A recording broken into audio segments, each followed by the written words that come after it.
agreed to, and that the motions to reconsider be considered made and laid upon the table with no intervening action or debate. Is there objection? Reserving the right to object. The senator from Vermont. Madam President, reserving the right to object, and I will object to the unanimous consent request by Senator Scott and offer my own resolution. Unlike Senator Scott's resolution, mine is short and to the point, and I think it expresses the feelings of the overwhelming majority of people in our country and, in fact, throughout the world. And this is what our resolution says, quote, "Whereas every Palestinian life matters, and whereas every Israeli life matters, now therefore be it resolved that the Senate urges an immediate ceasefire to prevent any further loss of life and further escalation of conflict in Israel and the Palestinian territories, and supports diplomatic efforts to resolve the Israeli-Palestinian conflict, to uphold international law, and to protect the human rights of Israelis and Palestinians." And I'd like to thank my colleagues, Senator Warren, Senator Van Hollen, Senator Kaine, Senator Carper, Senator Heinrich, Senator Murphy, Senator Merkley, Senator Ossoff, Senator Leahy, and Senator Markey for co-sponsoring this resolution. I would also like to point out that those of us who are supporting an immediate ceasefire are certainly not alone. We join with nearly the unanimous call from the European Union, with United Nations Secretary General Antonio Guterres, with Pope Francis, and with many others. In other words, all over the world, people are seeing the terrible tragedy that is taking place in the region, and they want an end to it as quickly as possible through a ceasefire.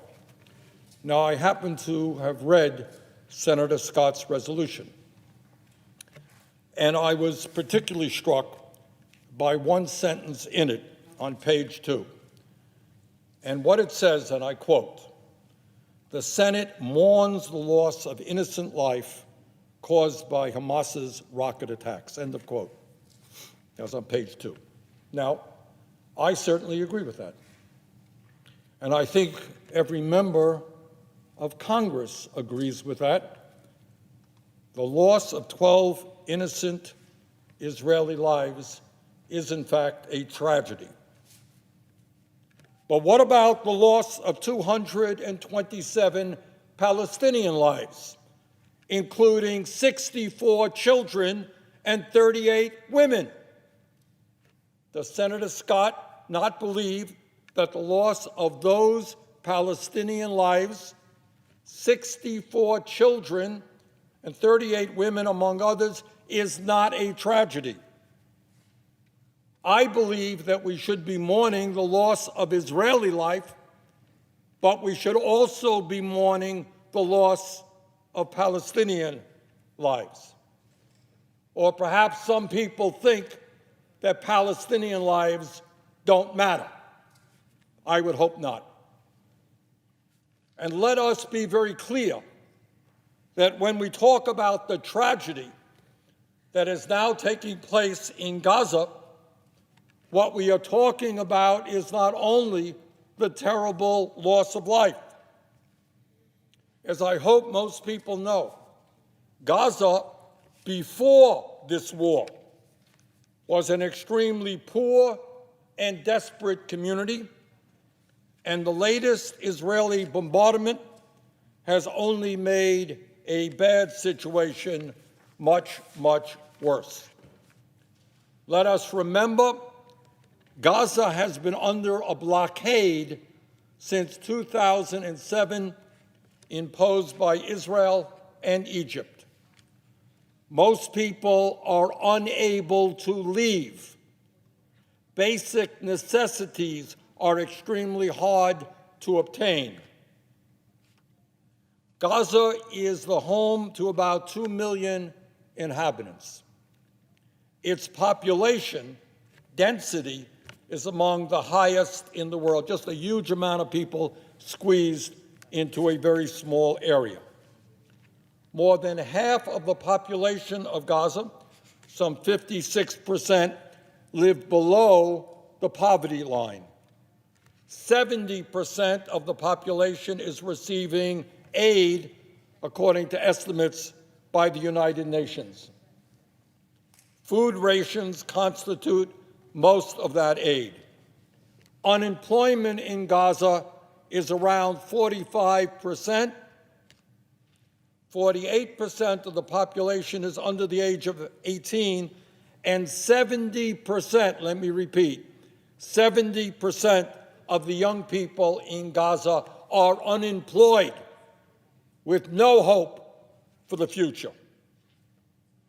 And because of this war, the bombardment from Israeli planes, the situation has gotten even worse. Today's New York Times reports that the Israeli bombardment has, and I quote, this is from the New York Times, damaged 17 hospitals and clinics in Gaza. Got that? 17 hospitals and clinics have been damaged. The bombardment has wrecked its only coronavirus test laboratory, sent fetid wastewater into the streets, and broke water pipes serving at least 800,000 people. Sewage systems inside Gaza have been destroyed. A desalination plant that helped provide fresh water to 250,000 people in the territory is offline. Dozens of schools have been damaged or closed, forcing some 600,000 students to miss classes. Some 72,000 Gazans have been forced to flee their homes, end quote. That's from the New York Times this morning. Perhaps the situation has gotten even worse, I don't know. And I want everybody to think for a moment what it means to be living in a very small territory with dozens and dozens of planes attacking and bombing. What does it mean in particular to the children of Gaza? Jess Ghanem, a professor of psychiatry at the University of California, San Francisco, who specializes in the psychological effects of armed conflict on children, told USA Today, and I quote, "What children in Gaza are exposed to on a regular basis exceeds anything that any children anywhere else in the world experience. There's basically no place to go for these children. They are unable to escape," end of quote. When you put people under this sort of continued intense pressure with no hope for a better future, you cannot be surprised when violence erupts. Indeed, 3 years ago, in May of 2018, I wrote a letter with 12 of my colleagues urging the Trump administration to do more to alleviate the ongoing humanitarian crisis in Gaza. In that letter, we cited Israeli defense officials who were warning that if the crisis was not addressed, it could lead to yet another eruption of violence. Why didn't we take notice then? And when this latest war ends, will the United States once again turn away? Will we consign those children once again to the horrible conditions they are forced to live under today? And I would hope that my colleagues appreciate that we must not do that. Senator Scott's resolution says a lot about Hamas terrorists in Gaza. And let us be clear, Hamas is a terrorist organization. It is a corrupt organization, and it is a repressive organization. But here is the irony. It is resolutions like Senator Scott's that help Hamas. Hamas would be overjoyed if Senator Scott's resolution were to pass. Now, why is that? Let us understand that one of Hamas's goals is to show Palestinians that they represent the real resistance to the occupation. Senator Scott's resolution would help them do just that. By making this all about Hamas, Hamas, Hamas, Senator Scott is effectively echoing Hamas's own argument that Hamas is the true face of Palestinians' struggle. And I reject that. Because, my friends, day after day, year after year, decade after decade, nonviolent Palestinian activists struggle against the daily violence and harassment of occupation. Violence and harassment subsidized, by the way, with billions of U.S. taxpayer dollars. Let us be very clear. No one is arguing that Israel or any government does not have the right to self-defense and the responsibility to protect its people. We should understand that while Hamas firing rockets into Israeli communities is absolutely unacceptable, today's conflict did not begin with those rockets. It goes much, much deeper. For years, we have seen a deepening Israeli occupation in the West Bank and East Jerusalem and a perpetual blockade on Gaza, all of which makes life increasingly unbearable for the Palestinian people. The truth is, these policies, like this current war, will continue to strengthen extremists on both sides, including Hamas.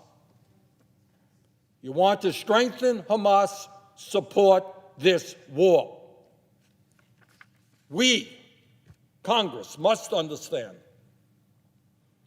that in more than a decade of his right-wing rule in Israel, Benjamin Netanyahu has cultivated an increasingly intolerant and authoritarian type of racist nationalism. In his frantic effort to stay in power and avoid prosecution for corruption, Netanyahu has legitimized extremist forces, such as the Jewish Power Party, by bringing them into the government. Moreover, we should understand that these dangerous trends are not unique to Israel. What is going on in Israel, in my view, is a political tragedy, but it is part of a trend that is going on around the world, including here in the United States, where we are seeing the rise of authoritarian nationalist movements.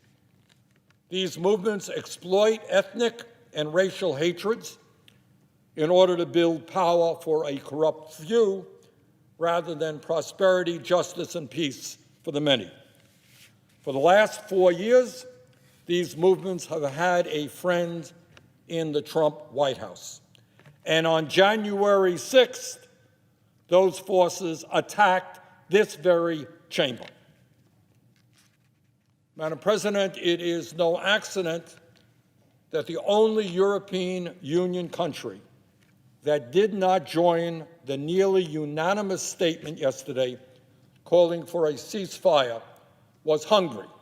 Hungary did not join the rest of the European Union, and Hungary, of course, is led by the ethno-nationalist authoritarian Viktor Orban, a strong ally of both Netanyahu and Donald Trump. Now, some may choose to be on that side, but that is not the side I choose to be on. We must be on the side of those who want to build a society based on real security and political equality, based upon the principles of economic justice, racial justice, political justice, social justice, and environmental justice. I believe we must stand in solidarity with those Palestinians and Israelis working to build a future of equality and peaceful coexistence, and not with the intolerant extremists on either side who wish to destroy that future. In this moment of crisis, the United States should be urging an immediate ceasefire.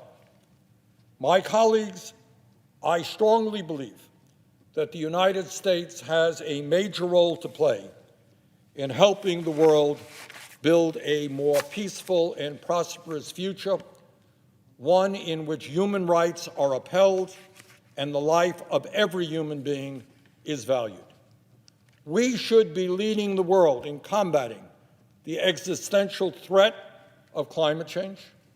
We should be leading the world in making sure that every person on earth, no matter what country he or she lives in, receives a vaccine to protect them from the COVID-19 virus.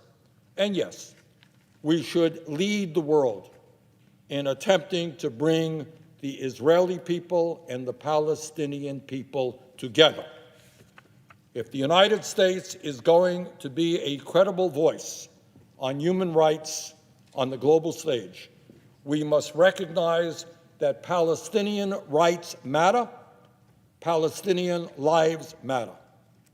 Madam President, I object to the Scott resolution. Objection is heard. Madam President. The senator from Florida. Madam President, today is a sad day for the United States Senate, and one we will not forget. No one in this body supports the loss of innocent life. No one. But let me be very clear about what we just witnessed. We just saw the Democrat Party completely